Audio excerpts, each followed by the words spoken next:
आज आपण सर्वजण या ठिकाणी सर्वपक्षीय शेतकऱ्याची लेकरं म्हणून जमलेलो आहोत आपल्या न्याय हक्कासाठी। कारण कृषी उत्पन्न बाजार समिती मूळ प्रांगणामध्ये आपण आहोत, जुन्नरच्या ऑफिसच्या आवारात खाली आपण बसलेलो आहोत, परंतु याचे उपबाजार 5 आहेत आणि अशा एवढ्या मोठ्या असणाऱ्या जागतिक लेवलला आपण जर पाहिलं तर महाराष्ट्रात आपला दुसरा क्रमांक टोमॅटोच्या मार्केटमध्ये येतो। आज इतका प्रचंड शेतकऱ्याचे कष्ट, कारण इथे काय MIDC नाहीये, त्यामुळे प्रत्येक शेतकरी इतका कष्ट करतो। माझ्या शेतकऱ्याच्या घरात जाऊन त्याच्या महिलेला विचारा की रक्ताचं पाणी करून त्याची शाळेत जाणारी लेकरं सुद्धा रात्रंदिवस काम करून ती शेती फुलवतात आणि त्याच पैशावर आणि त्याच ज्या असणाऱ्या पशु संवर्धनामध्ये गाया म्हशी पाळून त्याच्या दुधावर हा चालणारा तालुका आहे। 5 धरणं असून सुद्धा आम्ही समाधानी शेतकऱ्यांना कधी करू शकलो नाही, हे आमचं दुःख आहे। आणि म्हणून या ठिकाणी खास करून सांगू इच्छिते की जो काही प्रकार चाललेला आहे, आज आपण महिनाभर ऐकतोय की प्रत्येकाला माहितीये कोणताही शेतकरी असा नाही की ज्याला ज्ञात नसावं की आपल्या तालुक्यात आपल्या बाजार समितीमध्ये गेली वर्षानुवर्ष ओरड आहे, पण तरी सुद्धा ते बंद होत नाही। तो काळा कारभार काळे बंद करत नाही, त्यांना गाळ्यामध्ये गाळा काढतच असतात आणि ते बिंदास करतात। त्यांना असं कोणी विचारणारच नाही, त्यांना विचारणारा कोणी बापच नाही, अशा पद्धतीने त्यांचा कारभार चालू आहे। परंतु कधीतरी आपली ही वज्रमूठ सगळ्या पक्षाचे पदाधिकारी असणारे या ठिकाणी आपण पाहतोय की निवडून आलेले सदस्य सुद्धा या ठिकाणी आहेत, ज्यांनी त्या पहिल्या दिवशी ठराव कशासाठी दिला तर जागा खरेदी झाली पाहिजे। दिवसेंदिवस आपण बघतोय की बाजार समितीला 5 उपबाजार असल्यामुळे त्या ठिकाणी जेवढ्या जागा घेता येतील तेवढ्या घेतल्याच पाहिजेत, मिळवता आल्या तेवढ्या मिळवल्याच पाहिजे, पण शासनाच्या धोरणानुसार या ठिकाणी त्या मिळवायला पाहिजेत। हा ठराव तिथे असणाऱ्या सगळ्या संचालकांनी केला, परंतु त्या ठरावाचा गैरवापर करून या ठिकाणी नारंगाव सारख्या ठिकाणी 10 एकर जमीन 28 कोटी, ज्याचे 2 कोट नुसतं स्टॅम्प ड्युटीला जात असतील तर विचार करा 30 कोटीला ती जागा पडत असेल आणि आपल्याकडे असलेली आधीची 13 एकर जागा जी आपण 10ला खरेदी केली आहे ती अजून तशीच रिक्त आहे, ती तशीच रिकामी आहे, त्याचा वापर सुद्धा आपण करत नाही। आज आपण मांजरवाडी रोडला लागलात, तुम्ही कधी तिकडे सकाळी गेलात, दुपारी गेलात, संध्याकाळी जा, तुम्हाला कधी तो रस्ता मोकळा भेटणार नाही। कधी त्याच्या नियोजनाबाबत काही चर्चा करत नसतील का संचालक? भास्कर शेठ बोलत नसतील की माऊली बोलत नसतील की प्रियंकाताई बोलत नसतील की कोण बोलत नसेल, प्रत्येक संतोषजी बोलत असतील की हे आपल्याला केलं पाहिजे, ते आपल्याला, जसं नाना मगाशी म्हणाले की आम्ही स्वतः त्या रस्त्याने जाताना सांगतो, मी म्हणत असते माऊलीला फोन करावं, सांगा त्यांना आवाज उठवा की सगळ्यात पहिलं हे हलवा आणि ती जागा रिकामी पडली आहे तिथे निदान त्या गाड्या तरी लावा, निदान लोकांना सुखासुखी जगता येईल, ऍक्सिडेंट नाही होणार। परंतु आमचा धंदा एकच, आंदो आणि ज्या तुम्ही आपण म्हणतोय की ही बाजार समिती कृषी उत्पन्न बाजार समिती जुन्नर असेल किंवा त्या ठिकाणी असणारे आपण पाहिलं खरेदी विक्री संघ असेल, याची सुरुवात होत असताना निश्चितपणाने सेठ बाबाचा सुद्धा याच्यामध्ये सगळ्यात मोठा सहभाग आहे। त्यांनी याची खरी मुहूर्तमेढ जवलेली आहे आणि त्याच्यानंतर ज्यांच्यावर विश्वास ठेवून, ज्या ठिकाणी काळे दादांवर विश्वास ठेवून शिवाजीराव काळे यांच्या ताब्यात ह्या आल्यानंतर, म्हणजे त्यांनी सुरुवात केल्यानंतर निश्चितपणाने जसं आपल्याला वाटतं की शेतकऱ्यांच्या ऊसाला चांगला बाजार मिळाला पाहिजे, त्यांना न्याय मिळाला पाहिजे, तसंच इथे सुद्धा का आपण करत नाही? ही जी एकजूट आहे ही कायमस्वरूपी ठेवली पाहिजे। आपण जे महिनाभर गहाळ बसलो ना, त्याचा हे फलित दिसतंय। ते फलित कुणाला मिळालं? संजय काळेला मिळालं। एवढी मोठी ताकद आहे आपली, आपण मनात आणलं असताना गुलाब शेठ तर निश्चितपणाने ते आपण त्या ठिकाणी खरेदी खत होऊ दिलंच नसतं, कारण त्याच्यामध्ये सगळं चुकीचं आहे।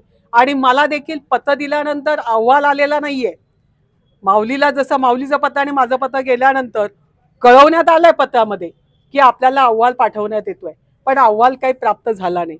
पण मागील जवळजवळ नाही म्हटलं तरी 3 आठवड्यापासून माझी प्रकृती ठीक नसल्यामुळे मी इथे 15 दिवस नव्हतीच, परंतु जर मला कधी कळलं असतं ना तर सगळं बाजूला ठेवून पहिला कार्यक्रम यांचा केला असता। मी तुम्हाला सांगते की केंद्रामध्ये राज्यामध्ये या ठिकाणी पणनचे असणारे मंत्री त्यांचं भेट घेणं, त्यांच्या सेक्रेटरीची भेट घेणं, जो त्या ठिकाणी रसाळ बसलेले आहेत ज्यांना पत्र देऊन कळत नसेल, त्यांना कायदा कळत नसेल, खुर्चीवरून ओढून बाहेर काढलं असतं, उचलून खुर्ची सकट बाहेर आणलं असतं आणि सांगितलं असतं की असा काळा कारभार करायला तुम्हाला बसवलेला नाही. तुम्ही जनतेचा विचार केला पाहिजे, तुम्ही शेतकऱ्यांचा विचार केला पाहिजे. ही शेतकऱ्यांची संस्था आहे आणि या शेतकऱ्यांच्या संस्थेमध्ये येऊन जर कोणी अशा पद्धतीचा कारभार करत असेल का राज्याच्या मुख्यमंत्र्याला आणि देशाच्या पंतप्रधानाला सुद्धा लाजवेल अशा पद्धतीचा कारभार हा माणूस करत असेल तर याला रोखण्याचं काम सर्वांचं आहे. सर्वांचं, प्रत्येक शेतकऱ्याचा जीव जळतोय, प्रत्येक शेतकऱ्याला 1 रुपया जादा मिळावा म्हणून तो धडपडत असतो आणि अशा वेळी जर त्यांना परिपक्वतेने जर सुविधा तर मिळत नाहीच, परंतु त्यांनी सांगितल्यानंतर सुद्धा ते ऐकून घेऊन त्याच्याबद्दल जरा सुद्धा गांभीर्य दाखवलं जात नसेल तर हे आम्ही खपवून घेणार नाही. निश्चितपणाने उद्यापासूनची लढाई आपली ही असली पाहिजे की हा जो कालचा झालेला कारभार आहे तो अंधारात का केला, अंधारात का केला?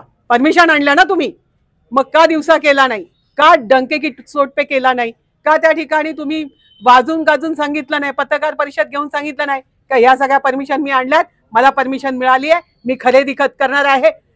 खरंच माणसाने एका बापासारखं राहावं आणि जनतेच्या हिताच्या खुर्चीवर आपण बसलो आहोत तर जरा तरी विचार करावा.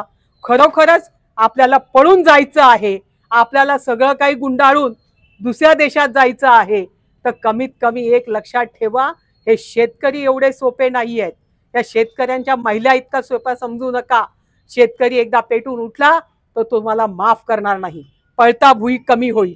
या ठिकाणी सर्व प्रशासनामधल्या, मग त्या ठिकाणी असलेले पणनचे डायरेक्टर, त्या ठिकाणी असणारे सेक्रेटरी या खात्याचे, या ठिकाणी राज्याचे मुख्यमंत्री आणि त्या खात्याच्या मंत्र्यांपासून तर वेळ पडल्यानंतर आपण सुरुवातीला इथे मुरली अण्णा आहेत आपले केंद्राचे राज्यमंत्री आणि त्याचबरोबर दिल्लीमध्ये बादशाह बसलेलेच आहेत. जर काही झालं नाही, यांना जर यांची डोकी चालत नसतील, यांना कोण आका मला माहीत नाही, यांनी सांगितलं मगाशी प्रियांकाताई पण म्हणाल्या, काहीतरी शब्दप्रयोग केला त्यांनी की जागा दाखवल्यानंतर ही जागा अशी ती जागा तशी. जागा कशी असो, जो नंदनवन फुलवू शकतो खडकावर तोच खरा शेतकऱ्यांचा नेता होऊ शकतो, अन्यथा त्याला नेता म्हणून घ्यायची अजिबात त्याची लायकी नाही. आणि त्याने जर असा कारभार करत असेल तर आपण त्याला ओढून काढलं पाहिजे, आपण धडा शिकवला पाहिजे. एकी फक्त एवढ्यापुरती दाखवायची नाहीये, तर कोणताही प्रसंग येऊ आपण सगळ्यांनी सगळी कारणं बाजूला ठेवून एकत्रित येऊ. या ठिकाणी आपला आवाज तिथपर्यंत गेला पाहिजे, महाराष्ट्र गव्हर्नमेंट दिल्लीपर्यंत पोहोचवावा लागला तरी चालेल. कोर्ट कधी न्याय देणार आणि कधी पाहणार त्याच्या आधी आम्ही इथे काहीच होऊ देणार नाही. हा आपला एक सगळ्यांचा एक विचार असला पाहिजे. आणि म्हणून तुला म्हटलं बाबा, राज्यात बसता बरोबर असता तर याच्यामध्ये सुद्धा आपला तितका सहभाग पाहिजे. आजी माझी सगळ्यांनीच तो दिला पाहिजे, एव्हन खासदाराने सुद्धा लक्ष दिलं पाहिजे. कारण तुम्हाला जनतेने निवडून कशासाठी दिलाय? न्याय देण्यासाठी ना. मग डोळे झाकलेत का तुमचे? तुम्ही आवाज उठवला पाहिजे, जनतेच्या पुढे तुम्ही पाहिजे. नसेल राहता येतं आम्ही पुढे राहतो, तुम्ही मागे तर राहा. किमान आम्ही आहोत जनतेचे, आम्ही शेतकऱ्यांच्या हिताचे वारकरी आहोत. असं तर म्हणा, पंढरीच्या वारीला जाऊन टाळ कुठून चालत नाही, तर पंढरीच्या वारी जाण्यापेक्षा इथे वारी करा आणि ही वारी सक्सेस करा, तरच खऱ्या अर्थाने आपण खंडोबाचे वारकरी भक्त आहोत, माऊलीचे भक्त आहोत असं म्हणता येईल असं मला वाटतं. जादा बोलणार नाही, कारण प्रत्येकाने प्रत्येक माहिती दिलेली आहे. आता ओतूरला तांब्यांनी दिलेलीच असेल तानाजी शेटनी, या ठिकाणी माऊलींनी बऱ्यापैकी समाचार घेतलेला आहे. या ठिकाणी निश्चितपणाने आमचे गुलाबराव बोलले नसतील किंवा घाडगेजी बोलले नसतील, संतोष भाऊनी दिला असेल, प्रियांकाने दिला असेल, या ठिकाणी सभापतींनी सांगितलं.